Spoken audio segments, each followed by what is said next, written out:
পৃথিবীর ধ্বংস তথা কিয়ামতের চূড়ান্ত নিদর্শন হিসেবে যখন সূর্য পূর্ব আকাশের বদলে পশ্চিম আকাশে উদিত হবে, তার সাথে সাথে জমিন ফেড়ে একটি আজব জানোয়ার বের হয়ে আসবে।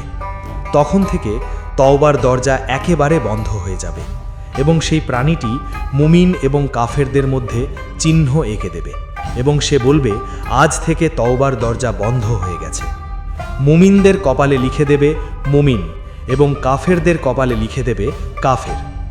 পবিত্র কোরআনের সূরা নাহালের ৮২ নম্বর আয়াতে মহান আল্লাহ তাআলা বলেছেন, যখন কিয়ামত নিকটবর্তী হবে তখন আমি তাদের সামনে ভূগর্ভ থেকে একটি প্রাণী বের করব। সে মানুষের সঙ্গে কথা বলবে, এজন্য যে মানুষ আমার নিদর্শনসমূহ বিশ্বাস করত না। ইবনে কাসির বলেছেন, আখেরি জামানায় মানুষ যখন নানান পাপ কাজে লিপ্ত হবে, মহান আল্লাহ তাআলার আদেশ পালন ত্যাগ করবে এবং দ্বীনকে পরিবর্তন করে ফেলবে, তখন মহান আল্লাহ তাআলা তাদের সামনে এই জন্তুটি বের করবেন। মুহাদ্দিসগণ বলেন, সে প্রাণীটি বের হয়ে অবিশ্বাসীদেরকে বলতে থাকবে, তোমরা তো কিয়ামত বিশ্বাসই করতে না। আফসোস, আজ সে সময় চলে এসেছে এবং আমিও বের হয়েছি। মুসনাদে আহমদের আরেকটি হাদিস থেকে পাওয়া যায়, এই দাব্বাতুল আর্দ নামের প্রাণীটি সকলের নাকেই দাগ লাগিয়ে দেবে, এমনকি এক ব্যক্তি আরেক ব্যক্তিকে নাকের দাগওয়ালা বলে সম্বোধন করবে। নবী করিম সাল্লাল্লাহু আলাইহি ওয়াসাল্লাম আরও বলেছেন, এই প্রাণীটির এক হাতে থাকবে মুসা আলাইহিস সালামের লাঠি এবং আরেক হাতে থাকবে সুলাইমান আলাইহিস সালামের আংটি।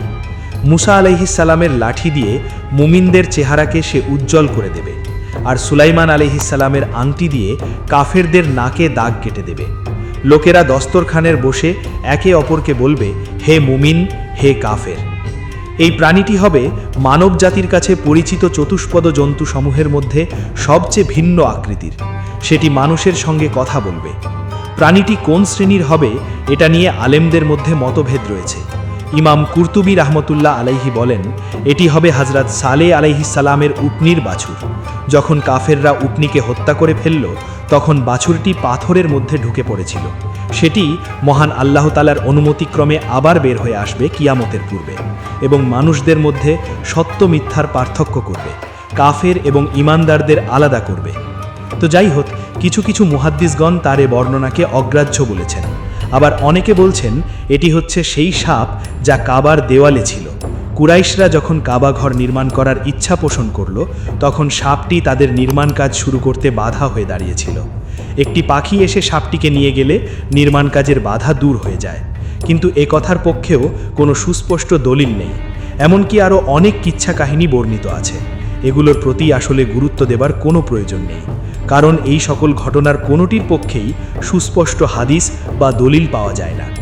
শায়েখ আহমদ শাকের মুসনাদে আহমদের এক ব্যাখ্যায় বলেছেন, কোরআনের আয়াতে সুস্পষ্ট আরবি ভাষায় বলা হয়েছে এটি হচ্ছে দাব্বাতুল আর্দ, অর্থাৎ দাব্বা অর্থ অত্যন্ত সুস্পষ্ট, কোনো প্রকার ব্যাখ্যার প্রয়োজন নেই।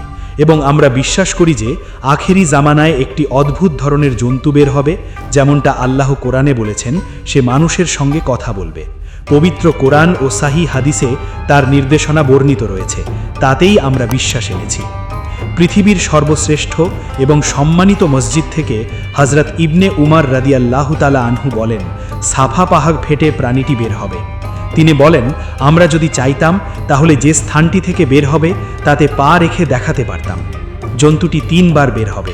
প্রথমে বের হবে কাবা শরীফের দূরবর্তী একটি গ্রাম থেকে, কিছুদিন লুকিয়ে থাকার পর আবারও বের হবে, পরিশেষে কাবা ঘর থেকেই বের হবে। এ ব্যাপারে আরও কথা বর্ণিত রয়েছে। সব মিলিয়ে আমরা বলবো মক্কা শরীফ থেকে দাব্বাতুল আর্দ বের হবে। হে আল্লাহ, আপনি কিয়ামতের পূর্বে আমাদের ঈমান এবং আকীদাকে সহিশুদ্ধ করুন, কোরআন এবং হাদিসের ওপরে অবিচল করুন। আমিন।